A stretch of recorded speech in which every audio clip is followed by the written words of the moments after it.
Welcome back to Anglesey for another of our shootouts. And this week, we've got a real boardroom battle on our hands.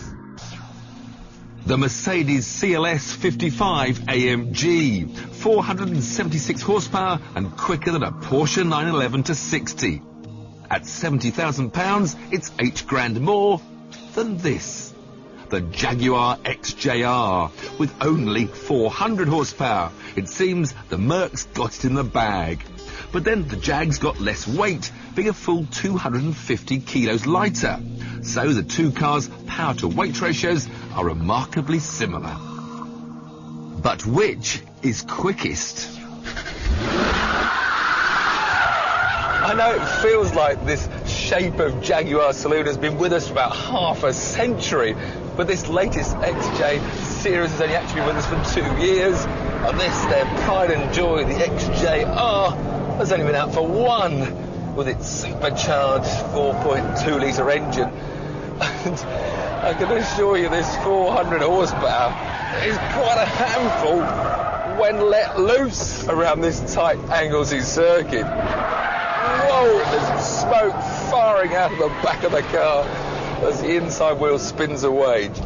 Wonderful Jaguar pedigree, but it's all a bit too soft and rolly to have a letter R for racing behind it.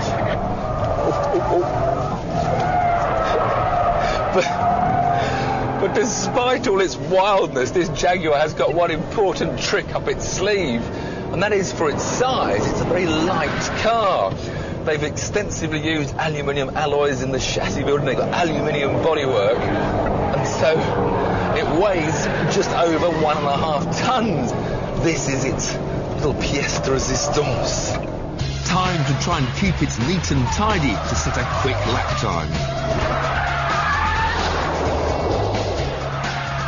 The Jag sets a target of 54.98 seconds.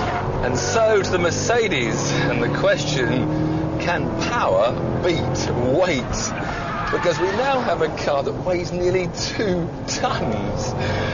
Compared to the Jaguar, it's like I've got 3 passengers sitting beside me and behind me. But with a 5.4 litre supercharged engine, we've also got a lot more power. Now, whilst I've always been an admirer of AMG tuned Mercedes, I've never been a big admirer of Mercedes styling.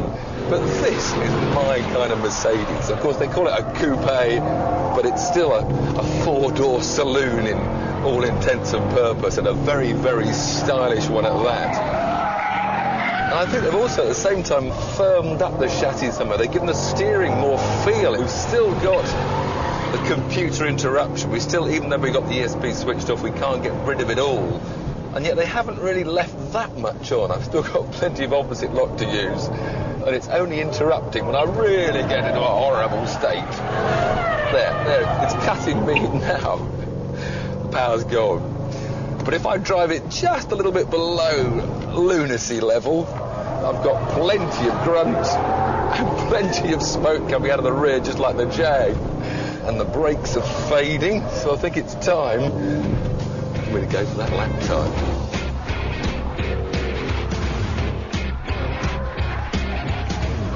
By radar, the mighty Merc is already nearly a second ahead. A lead which it maintains down to the hairpin. Finally beating the Jag across the line by 1.17 seconds.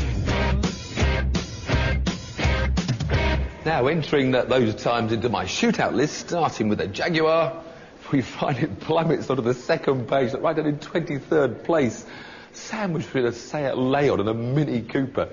I mean, it was so... we say it was a lightweight saloon, it's a lightweight executive saloon, but in terms of track cars, it's still heavy. And what was it, a handful? It just looked rubbish. It looked so shoddy. You did an exceptionally well so you can get a time. Yeah. Obviously, for those shootout times, you do half a dozen laps, trying to keep it neat and tidy, not too sideways, not too out of control. But I couldn't get a clean lap. I mean, I kept on getting halfway around, big sideways, and bought that lap, went for another one, and eventually set that lap time. If you have a look at that, Tim, I can't believe it's below an X5. Oh, gosh, it is too. It's slower than a big 4x4. Right, then put in the Mercedes time. That was the CLS 55 AMG. G, and its time was 54.98 seconds. 54.98. We enter that. Still goes quite a long way down. It's but more respectably behind the Audi, just ahead of the Ford Fiesta ST, which again just goes to show really big executive saloons aren't going to be quick around a racetrack. But it is a lot quicker than that Jag. But that Merc as well, it just looked like it handled an awful lot better. It was much sturdier, much sort of flatter. A joy to drive. It looked like a proper car, whereas the Jag looked like a dog's dinner. It was just awful. I just cannot understand how some engineer has been round and round the track honing that car to perfection, and he's gone, yep, we'll sign it off and send it to market. It's rubbish. To give it an R badge, Well, to make it a bit yeah. special. I mean, it's £8,500 less expensive than the Merc, but that does not justify poor handling. If it was just an executive saloon, fair enough, it shouldn't be good on the track, but, you know, put an R on it, it should be something special, and that Jag wasn't, so the Merc wins, whichever way you look at it.